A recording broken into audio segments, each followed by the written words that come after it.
அஸ்ஸலாமு அலைக்கும் வரஹ்மத்துல்லாஹி வபரகாத்துஹு. இன்றைக்கி நம்ம வீடியோவில் கஷாயம் எப்படி செய்கிறதுன்னு சொல்லிட்டு பார்ப்போம். கஷாயத்துக்கு தேவையான பொருட்கள் பார்த்துக்கிட்டிங்கன்னா, நான் 30லேருந்து 40 கருந்துளசி இலைகள் எடுத்திருக்கேன், 5 வெற்றிலை, ஓம இலைகள் 8 எடுத்திருக்கேன், 2 டீஸ்பூன் ஜீரகம், 1.5 டீஸ்பூன் மிளகு, அப்புறம் தேவையான அளவு பனங்கற்கண்டு நம்ம சேர்த்துக்கலாம். இப்போது ஒரு பாத்திரத்தில் நான் 800 ml தண்ணி சேர்த்துருக்கேன். 1/2 லிட்டருக்கும் கொஞ்சம் அதிகமாக நான் சேர்த்துக்கிறேன். உங்களுக்கு எவ்வளோ தண்ணி தேவையோ அவ்வளோ தண்ணி நீங்கள் ஆட் பண்ணிக்கோங்க. தண்ணியை ஆட் பண்ணதுக்கு அப்புறமா நீங்கள் ஸ்டவ் ஆன் பண்ணுறதுக்கு முன்னாடியே வேணாலும் ஆட் பண்ணிக்கலாம்.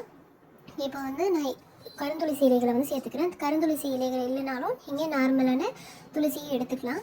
அதுக்கப்புறம் ஓமவல்லி இலைகள் அதை நான் சின்ன சின்னதாக கட் பண்ணி சேர்த்துக்கிறேன். அப்போ தான் அதோட சாரம் கம்ப்ளீட்டாக அதில் இறங்கும். அதனால கட் பண்ணி சேர்த்துக்கோங்க. அதுக்கப்புறம் வெற்றிலை சேர்த்துப்போம். வெற்றிலையும் அதே மாதிரி கட் பண்ணி சேர்த்துக்கோங்க சின்ன சின்னதாக. வெற்றிலையை சேர்க்கும் போது வெற்றிலையோட காம்பை கம்ப்ளீட்டாக நீக்கிடுங்க. நீக்கிட்டு சேருங்க. கஷாயம் போடும்போது எப்போவுமே வெற்றிலையோட காம்பை நம்ம நீக்கிடணும். இந்த கஷாயம் பார்த்துக்கிட்டிங்கன்னா சளி, இருமல், அப்புறம் ஃபீவர் எது இருந்தாலுமே நீங்கள் சாப்பிட்லாம். சளி ரொம்ப அதிகமாக இருக்கும் போது தொடர்ந்து 3 நாள் கண்டினியூஸாக நீங்கள் குடிச்சிங்க அப்படின்னா சளி கம்ப்ளீட்டாக க்யூர் ஆகிடும். ஃபீவர் வர மாதிரி இருக்கும் போதே நீங்கள் போட்டு குடிச்சிட்டிங்கன்னா ஃபீவர் வராது. தொண்டை கரகரப்பு அதெல்லாம் எதுவுமே இருக்காது. தொண்டை லைட்டாக கரகரன்னு இருக்கும் போதே நீங்கள் குடிச்சிட்டிங்கன்னா உங்களுக்கு சளியே வராது. அதனால் இந்த கஷாயத்தை ட்ரை பண்ணி பாருங்கள்.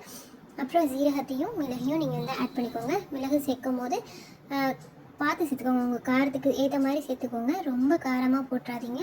காரத்துக்கு ஏற்ற மாதிரி சேர்த்துக்கோங்க. அப்புறம் பனங்கற்கண்டு ஆட் பண்ணி நம்ம இப்போ ஸ்டவ்வை ஆன் பண்ணி நல்லா கொதிக்க விடுவோம். இதை நல்லா வற்ற வைக்கணும். ஓரளவுக்கு நல்லா வற்றினதுக்கு அப்புறம் வற்றினா தான் அதோட சாரம் எல்லாமே இறங்கும். இப்போ நான் மூடி போட்டு கொஞ்சம் நேரம் வச்சுட்டேன். அதுக்கப்புறம் ஓப்பன் பண்ணி பார்த்தா கஷாயம் ரெடி ஆகிடுச்சு. இதை ஆறுனதுக்கு அப்புறமா நம்ம எடுத்து சர்வ் பண்ண வேண்டியதான். இது எல்லோரும் கண்டிப்பாக ட்ரை பண்ணி பாருங்கள். இது குழந்தைங்களுக்கும் கொடுக்கலாம். 5 வயசுலேருந்து நீங்கள் கொடுக்க ஸ்டார்ட் பண்ணுங்கள். குழந்தைங்களுக்கும் ஆண்களுக்கும் கொடுக்கும்போது அடிக்கடி துளசி இலைகள் ஆட் பண்ணி கொடுக்காதீங்க. இன்னும் ஒரு புதிய ரெசிபியோட சீக்கிரமே உங்களை சந்திக்கிறேன். இந்த வீடியோ உங்களுக்கு பிடிச்சிருந்துச்சுன்னா லைக் பண்ணுங்கள், ஷேர் பண்ணுங்கள், மறக்காமல் சப்ஸ்கிரைப் பண்ணுங்கள்.